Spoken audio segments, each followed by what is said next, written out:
Assalamu alaikum students. Hope you are fine and enjoying good health. This is your grade 7 English language grammar skills video lecture number 2. Your chapter number is 18 and your topic is imperative sentences. So let's understand what are imperative sentences. Imperative sentences are used to give commands or instructions. For example, stop talking, press the green button. In these two sentences, the words stop and press show that some kind of command is being given here. The imperative form of a verb is the base form, such as be, do, come, or put. You use it without a subject, usually at the beginning of the sentence or clause. For example, be quiet, remove the empty ink cartridge and replace it with the new one. Here, the words be, remove, and replace show that some kind of instructions are being given here. Imperative sentences usually end with a full stop, but some commands spoken urgently or angrily end with an exclamation mark. Such statements show emotions and sentiments. For example, get out of my way, come here at once. You can make a command sound more polite by putting please at the beginning or end. For example, stop talking please or please pass me the water jug. Here please is used in two different ways in two different sentences. In one sentence, first one please is used in the very end, and in the second sentence please is used in the very beginning of the sentence. Dear students, solve given exercises in your workbook on the following pages. And your pages numbers are 101, 102, 103, 104, and 105. I hope you will keep your work ready to be checked it by your teacher when you will come back to your school after summer vacations. Don't forget to subscribe YouTube channel of the Broadway School. Allah Hafiz. Assalamu alaikum students. Hope you all are fine and enjoying your health and time and studies at your home. We were doing our unit number 9, and now we are going to do last topic of this unit, that is Tad and the Elephant. Okay, grade 7 Oxford English, unit number 9.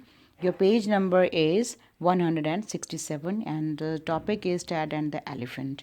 Okay, let's start the reading. He meant to duck down behind the railroad wagon, but then out of the corner of his eye he saw Esther turn in his direction. Without thinking, he bolted up the ramp into her wagon. His feet thudded on the wooden floor and his heart thudded harder.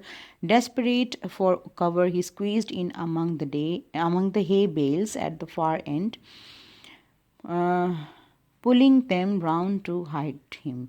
At every moment he expected to see Esther in the doorway, pointing her finger spitefully at him, but she didn't come. It was the crowd that trapped him. Suddenly everyone surged back from the depot towards the wagon. Tad's hiding place, which had been deserted, was surrounded by people, and the showman was shouting to them. Be patient, good people. I will certainly sell you some of my elephant remedy, but first I must put the elephant in here. A heavy foot thudded on the ramp, peering through a gap in the hay bales. Ted saw an enormous black sheep blocking the doorway. It took one step towards him and then hesitated, flapping its ears. Move up, Kush, the showman said impatiently. Move up. Ted saw the outline of the showman's short, sharp stick. The elephant still hesitated, and the stick jabbed at its great flank. Hush stumbled up the ramp and into the wagon. The next moment, the ramp closed with a clank, shutting out most of the light. Tad heard a clock lock click, and then the shuffling hum of the crowd moving back towards the depot. He was locked in with the elephant. The smell of it filled his nostrils, and its movements rustled the hay that surrounded him. If he tried to call for help, who knew what it would do? Tad cowered in the hay, trying not to breathe, but the elephant was tugging at the bales and reaching round them with its trunk. He could feel the bales move. Steady, steady, dear, steady, hush. Tad muttered as if he were talking to a nervous horse. In answer, the long grey trunk snaked round the nearest bale and found Tad's head. The delicate end of the trunk moved slowly over his face from top to bottom and then from side to side, feeling the shape of his nose and the curve of his mouth.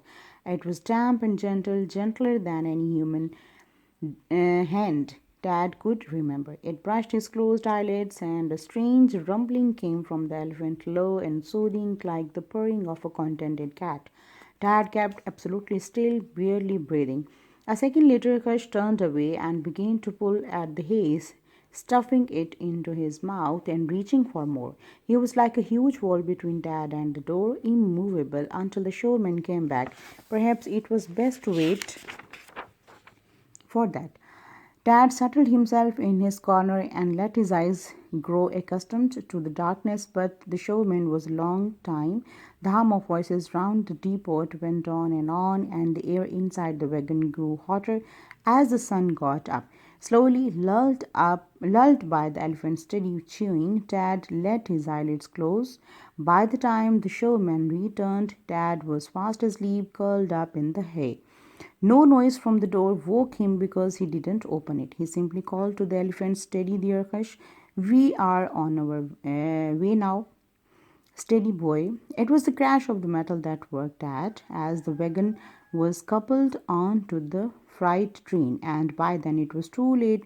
Kush shuffled and stamped and trumpeted as the car was hauled out of the siding, and no one heard Dad yelling and knocking on the side. There was a long whistle and a jerk, and then the locomotive pulled the train out of the depot and away down the valley.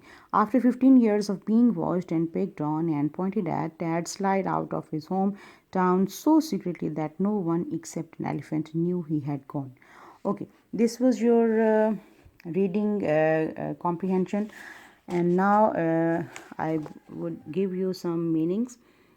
Hay bale is a package of hay, a kind of fodder that is eaten by animal, and to search back a strong movement, deserted, empty of people, to jab, poke, nudge, flank side of elephant's body, to cover, shiver, cringe, to purr, sound animal makes to show pleasure, to grow accustomed, become used to of doing, to lull, calm, or send to sleep, to haul, pull, or drag, jerk, pull, jolt, to be picked on, bullied, or victimized. Okay, now there are 7 questions at the page number 171.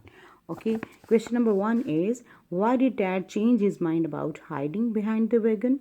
Question number 2, why was the showman in a hurry when he put the elephant in the wagon? What could Dad see as he peered through a gap in the hay bales? And question number 4, why did Dad find the rumbling which came from the elephant soothing? Question number 5, why did Dad not call for help when he found himself locked in with the elephant? And question number 6, describe how the elephant reacted to Dad's presence. And question number 7, which is last, why did no one hear Dad yelling and knocking? Okay, students, I would advise you to do your assignment done in your classwork notebooks. Okay, these will be checked by us